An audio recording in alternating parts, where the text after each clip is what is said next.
evening. I'd like to welcome all of the classmates and guests to the reunion of the class of 1957. Now, as you all know, the Fergus Falls High School class of 1957 has always been special. It's time now to go back in time, way back in time, way back in time. Way back in time.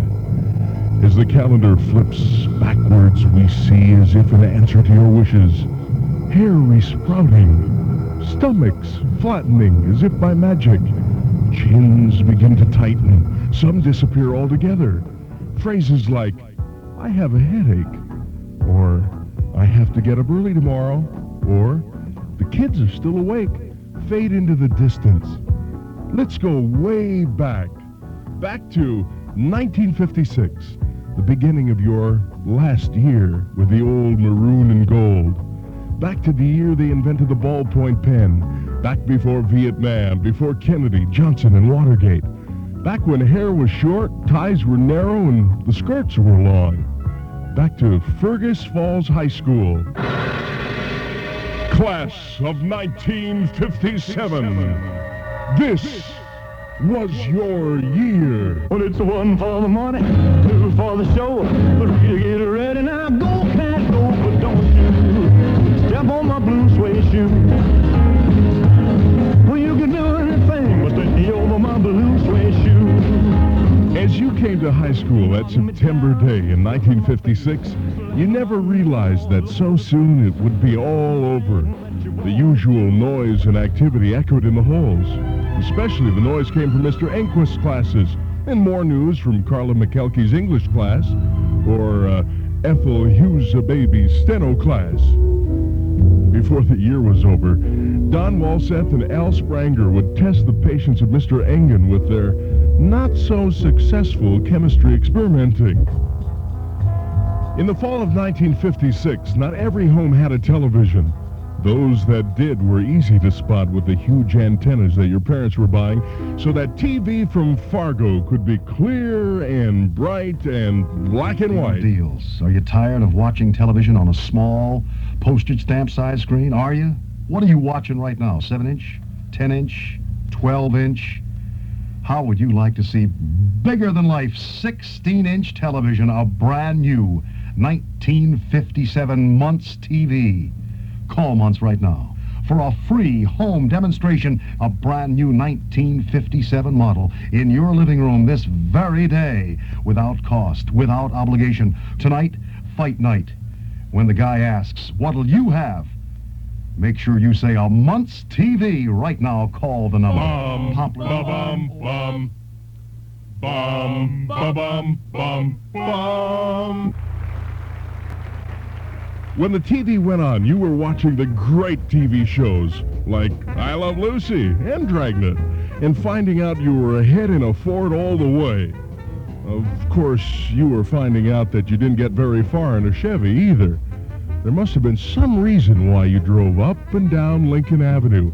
Up and down, up and down. So watch the Fords going by and you'll say you're ahead in a Ford all the way.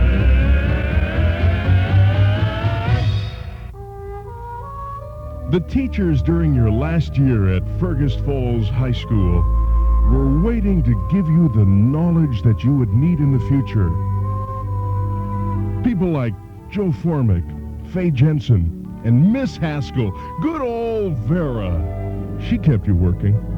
It would have been so much easier just to win the big prize on the $64,000 question, or to write a great big hit record like this one. Well, that'll be the day when you say goodbye. Yes, that'll be the day when you make me cry. You say you're gonna leave, you know it's a lie, 'cause that'll be the day when I die. Well, you In September, the first big event was Vocational Days.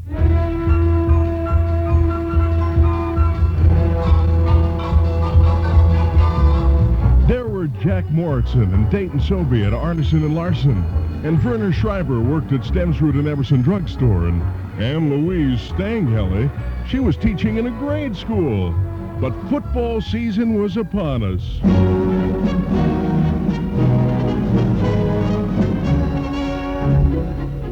The Otters started the year well with a win, and it still isn't known if Coach Galloway inspired his team to victory or scared them to victory.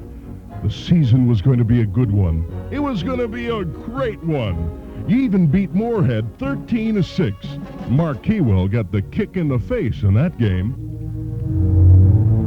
Now it was the last game of the season. With an impressive record of no losses, the team had one game to go for a perfect season. In the locker room, the football strategy conversations came hot and heavy.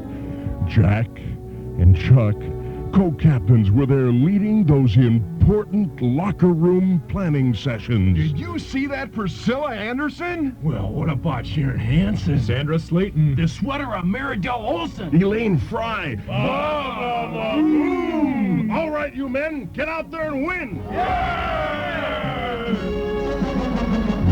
And you took Coach Galloway seriously. The seniors saved the day, crippled though they... Well, I'm getting ahead of my story. The Pep Fest before the big game with Alex was about as typical can be. All week, the tissue paper and the chicken wire and the chicken wire and the tissue paper. King Kurt Ryman and Queen Gail Herman reigned over the homecoming festivities. The football game, it was 134-14. And never forget, it was the seniors who saved the day.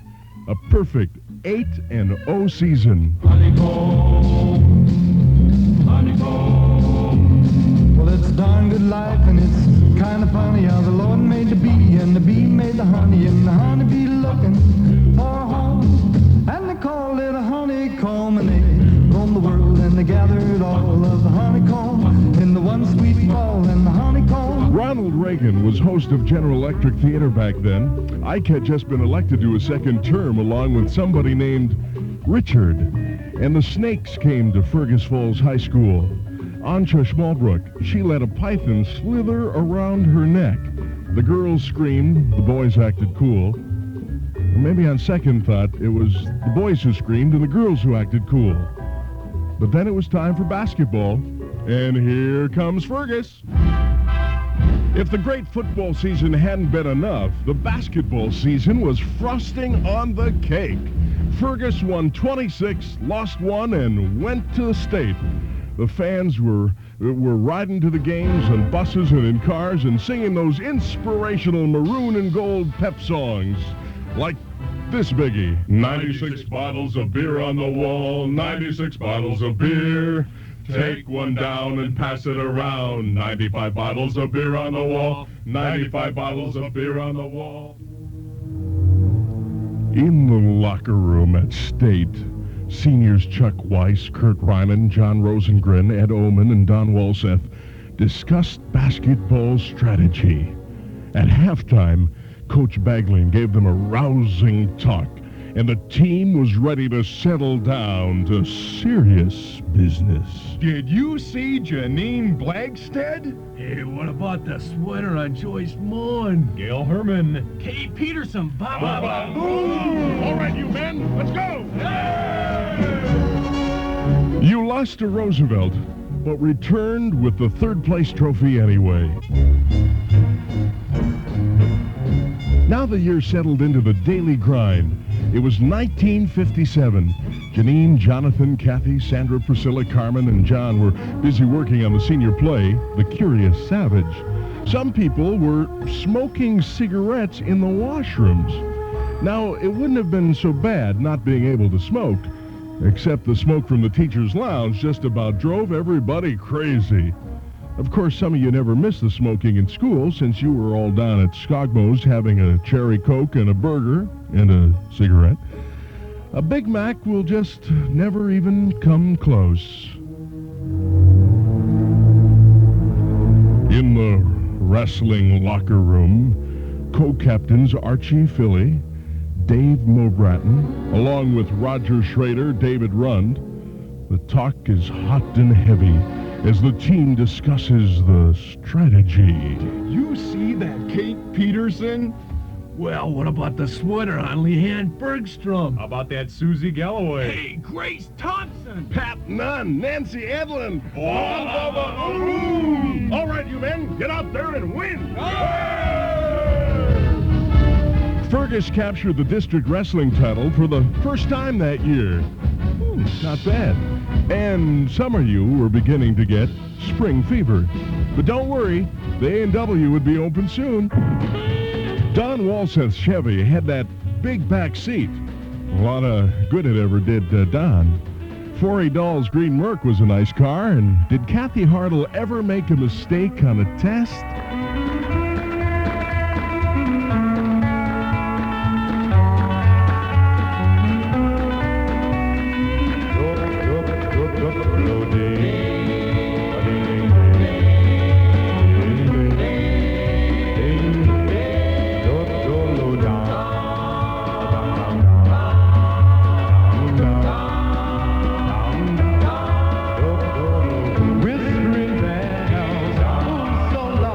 And Friday night DeMolay dances with Michael Sigelman spinning the discs at least kept you off the streets, if it did not do much for your musical taste.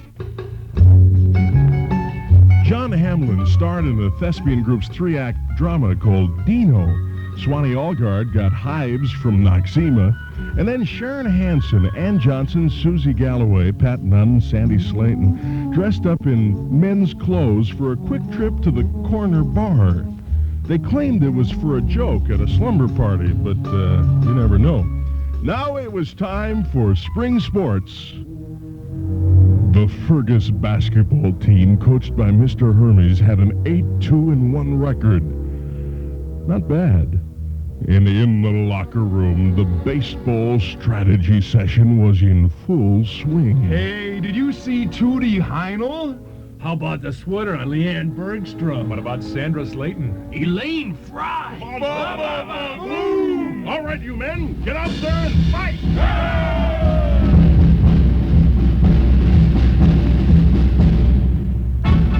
John was on the golf team. There was tennis, cross-country, track, and in the locker room... Well, let's not do that again.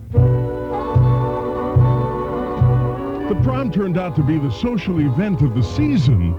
You spent the night in Neptune's Gardens, the regular dancing in the band room, the square dancing in the gym. Who says Fergus Falls wasn't cosmopolitan?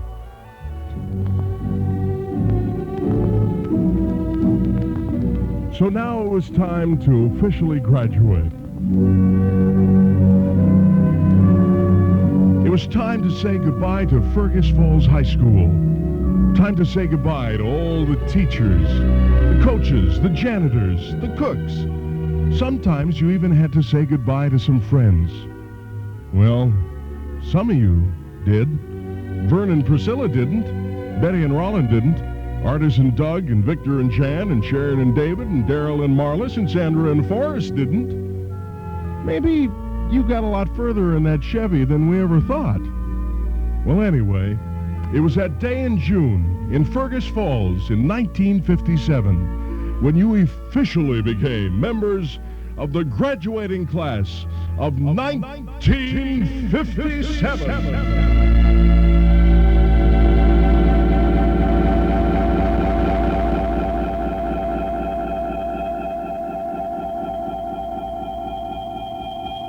So here you sit, 20 years later.